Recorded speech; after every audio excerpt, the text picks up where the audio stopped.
آله والصلاة والسلام على محمد وعلى آله أما بعد. رئيس الحفلة الموقر وأساتذتي وإخوتي الكرام، أريد اليوم بهذه المناسبة السارة الميمونة أن أقدم أمامكم خطبة وجيزة حول الموضوع المحدد ولد الهدى والكائنات ضياء.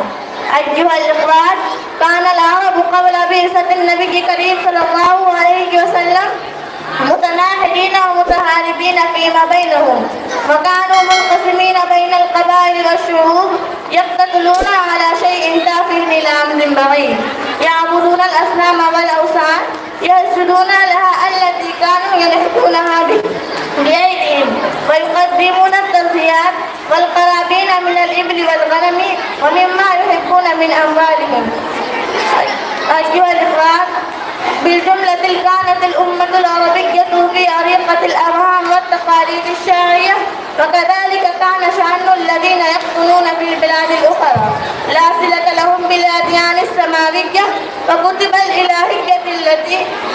أنزلها الله سبحانه وتعالى على رسله، وكانت الأديان كلها قد تبدلت وتغيرت وتشكلت بصورة يكاد ألا يعرفها قائدها الأول السالم، وما كان يسود في ذلك الوقت على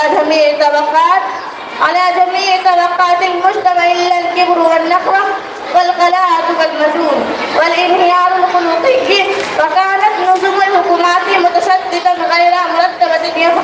يفعلون ما يشاءون، لا يميزون بين الحلال والحرام والحق والباطل. ومن هذه العوامل الأساسية كانوا يواجهون الصعاب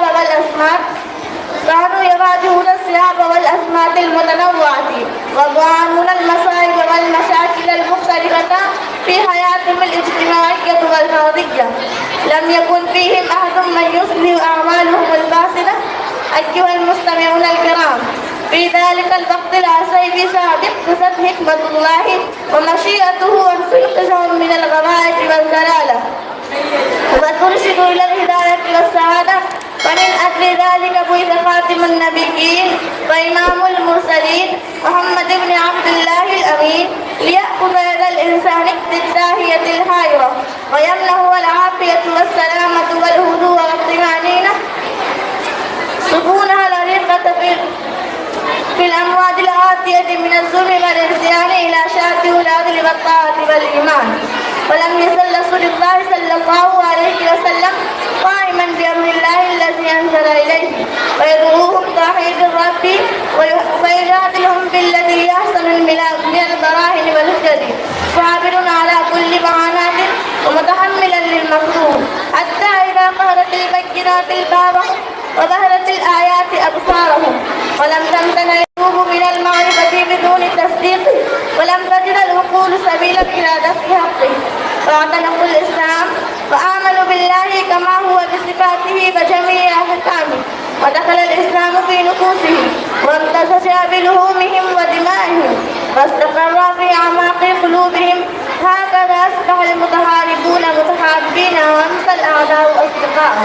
أيها الحاضرون الكرام، وقد صبرهم الله في القرآن الكريم ومن عليهم بالإسلام فقال: واذكروا نعمة الله عليكم إذ كنتم أعداء فألف بين قلوبكم فأصبحتم بنعمته إخوانا،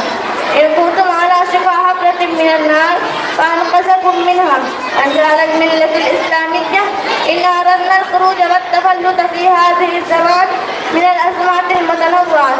ومن الذل والهوان ومن الاستكانة والمهانة والعبودية للإنسان التي أحاطت بنا من كل جانب ومن ضيق الدنيا إلى ساقها. فإن أردنا أن نعيش حياة الحرية الكاملة وحياة العفة والأمانة والعفاف وحياة العز والكرامة والسعادة والنجابة، إذا لا بد لنا أن نرجو إلى الله ونتوب إليه توبة نصوحا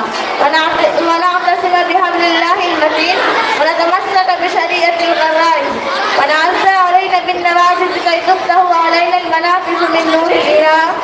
وينبشق الصبح الصادق من ظلال الغاسق وينقشي سهادة الأزمان وكي يستذل النوع البشري تحت شجرة الإسلامي البارفة الفيحاء وتنفس إنسانية في ظلها السعداء ويسترجي الأمة وتقتبس النور